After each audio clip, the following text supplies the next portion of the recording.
To the bottom left of the map, we have our Terran player.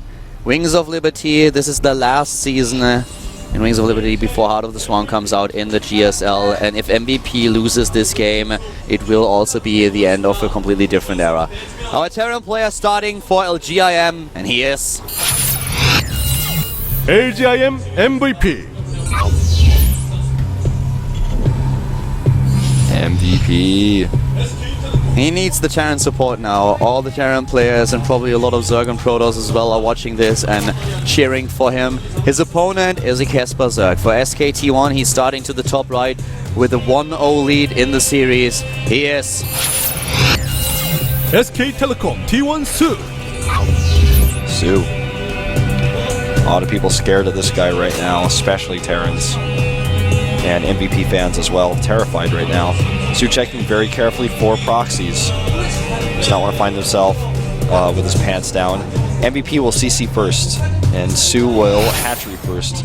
Very standard openings looking like on Planet S here. You know, Su's sponsor and team name is also the sponsor of the map maker for this map. Not that that affects actually the balance or anything, but just an interesting thing to note.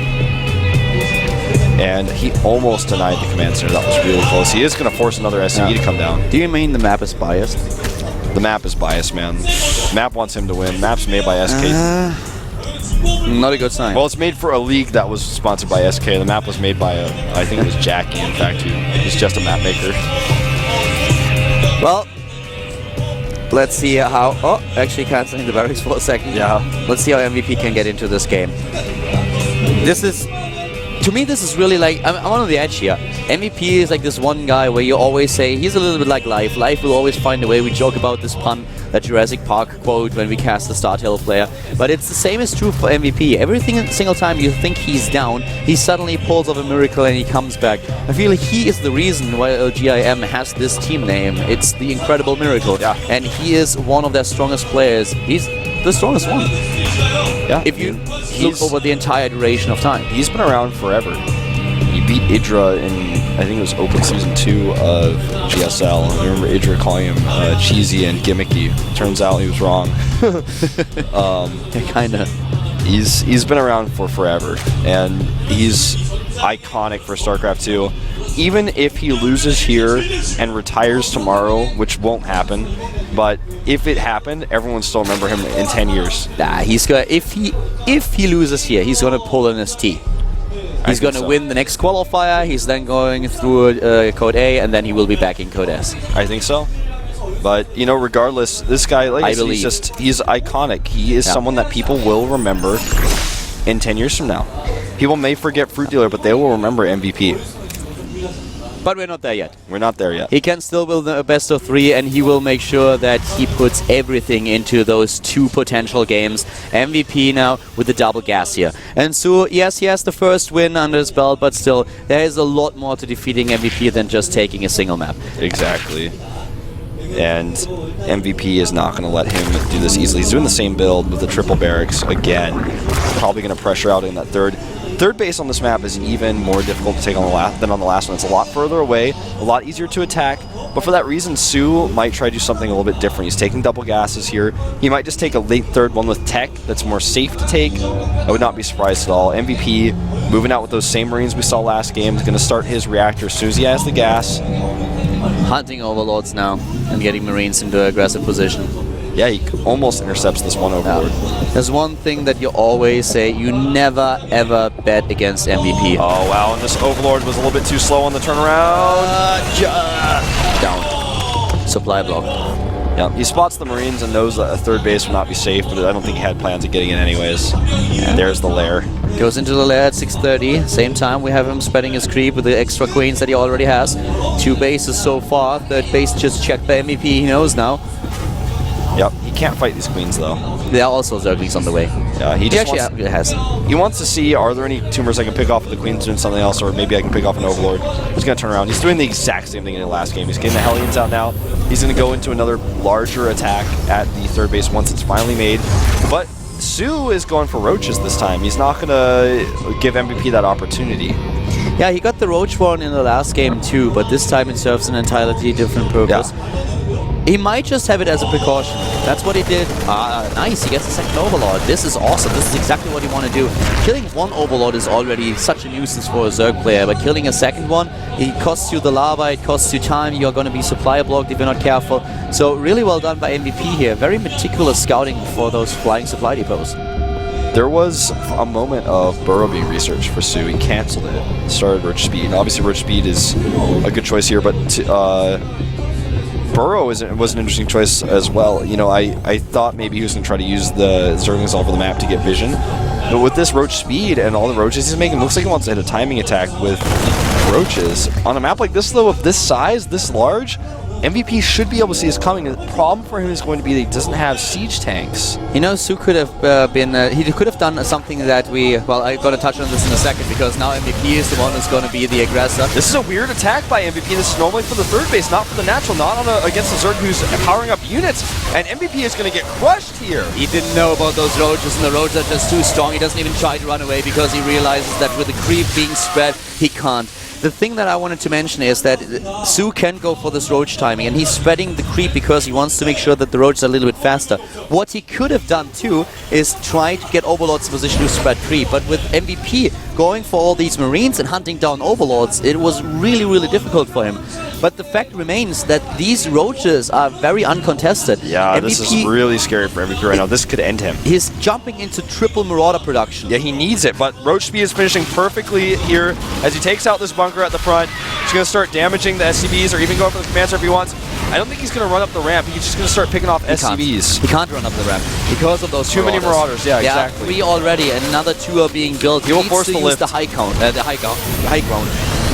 And he's just trying to pick off any units that come down here. MVP stuck in his main base. He has a third command center. He does have triple SCV production. He actually goes to land again. He needs those tanks, though. He's making the additional factories. Again, doing exactly the same build we saw last game, except this time, of course, with those tech labs for the Marauders, because we saw the Roaches. He has to lift again. He's playing so aggressive. 2 base, that was what he's about. He wants to end it, man. He's going to take out so many of these SCVs here. He's just going to try to trade as well as much as he can. And he will. The third base for Su finishes during all of this, so this is not an all-in. This is just a timing that's damaging MVP. It's a timing that was so much better for him because MVP lost way too many Marines during that attack. He killed so many Harvesters. He took down so many SCVs. MVP is in trouble. 20 Harvesters lost. And Su knows that he has a much better economy. He was building his third. These 2 base timings are strong, but he never neglects the third base. The Roaches are still there, still going strong, targeting down one Hellion after another, trying to pick them off first, going for the Marauders as well. Another bunch of SCVs is going to join the battle, and if he's losing more Harvesters, then his economy is just going to be in such bad shape. Yeah, even the next wave of Roaches is not going to be easy to deal with. It's not a ton of them, but it's enough to cause problems. For example, this bunker's not going to be around for much longer. He saves the depot because he's starting to get a little bit desperate here. This wave of Marauders will push it back, but it's going to again be a decent trade for Su against a weak economy of MVP. He's going to turn around and fight with the rest of his Roaches, takes out even more of the SCVs. MVP is down to 45 supply. Will the King of Terran fall here down to Code B? It's very possible. He only has 20 Harvesters left. Yes, he has the command centers, but still, look at all these Roaches. They are coming from everywhere. 17 SCVs, 16. MVP is on the ropes. He's lying on the ground, and the referee is already counting. The Roaches are streaming in, and there are only a few Marauders left. He has 3 Marauders and 2 Hellions. That's all that he's got. He's corrupted on his barracks. He can't even make that Marauder. Contaminated, I should say. God. And I think this is the end of MVP, at least this season. He's going to have to requalify next season. This is the end of an era. Here comes Su, and he is crushing the hopes of Terran players, of MVP fans. The Roaches are in the main base. At the natural, we have the second wave just now arriving. 118 supply against 28. He's spreading the creep at the natural. LGIM's MVP is going to lose this best of 3 with an 0-2. He's dead, man.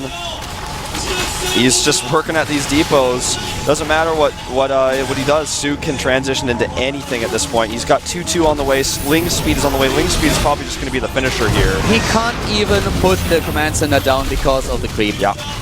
He's got vision with the Overseer. And by the way, there are no anti-air units. There are only Hellions and Marauders, so even if he takes down the Roaches, which he can't do, then suddenly he doesn't even have the units to kill all of those Overlords and get his command center down again. Yeah. You're absolutely right. Oh god, this is hard to watch. This is... Well played by Su though, very well played, great games by him. GG and bye-bye MVP. Can you hear me, Kelder? Yeah. I can't hear myself, but I kicked something. I don't know what's going on, but it doesn't matter. If you can hear me, I'm sure they can hear me as well. I can hear you. Okay, so MVP is just... He went for an attack against a 2-base Zerg who was holed up with a lot of units. Sometimes when you go against a 2-base Zerg who's going for Infestors, for example, before he takes his third, you can make that work, but against Roaches, it wasn't going to happen. He lost too many units, and then the counterattack was just brutal. And look at this. Look at actually the key that he has around his neck. This is not the key to a girl's heart, this is the key to victory. Su takes out MVP, the 4-time GSL champion, with a 2-0, and now we have MVP down in Code B. Yeah, it's hard to believe, man. Yeah, 3 LGIM players in the second group today, and all 3 of them lost. All 3 of them gone down in Code B. LGIM doing great in the past. Nowadays, struggling a little bit in some of their Code A's. When did Happy play? Was it today or was it yesterday? He played just... So we had 4 players, yeah, 4 LGIM players in total, and all of them lost. But to refresh our memory and your memory, we're having a look at the match results of today. Yeah, here they are. First LGIM player to fall was 5. first. Yeah, they had 5 today. Not only wow, 4. that's actually very true. Labyrinth takes him out 2-0. Flash, on the other hand, takes out Sola. No big surprises there. Maru takes out Dream in a pretty close series. And last but not least, Killer, with some really aggressive strategies, is able to defeat LGIM's Happy. Yeah. Taking on Happy, and that's a real quick look at the results that we just had a few minutes ago. Here they are. Beyond Prime against Revival with a 2-1. Center takes out Seed once again. Bial with a loss against Effort, and then it's MVP who is not able to overcome the obstacle that's called Su. 5 LGIM players today, not a single one of them was able to advance. Yesterday was a much better day for Incredible Miracle. It certainly was. Now here are the next matches we are going to have. This is going to be next week. We have Vampire up against Crazy from KT Rolster. Next up we have Flying against Arthur, one of the only teamless players we got here in the GSL. We have SOS versus Stu. Well, his ID is S2, like the letter S, and then a number 2, but obviously you can't have your ID with a number 2 in StarCraft, so that's how they changed it. Hack versus True. And yeah, that's going to be a pretty cool one as well. Here are the evening matches for next time. It's going to be Trap versus Alive. We haven't seen this guy in a while. He was able to qualify. Fantasy versus Zinio. We have Shine versus Rain. So excited to have Rain back in the GSL. Yeah, that's kind of an ironic name. Rain versus Shine, Shine versus Rain. And last but not least, Nesty Falls from Code S and will face HS from Kespa's 8th team. Gonna be a pretty exciting third day.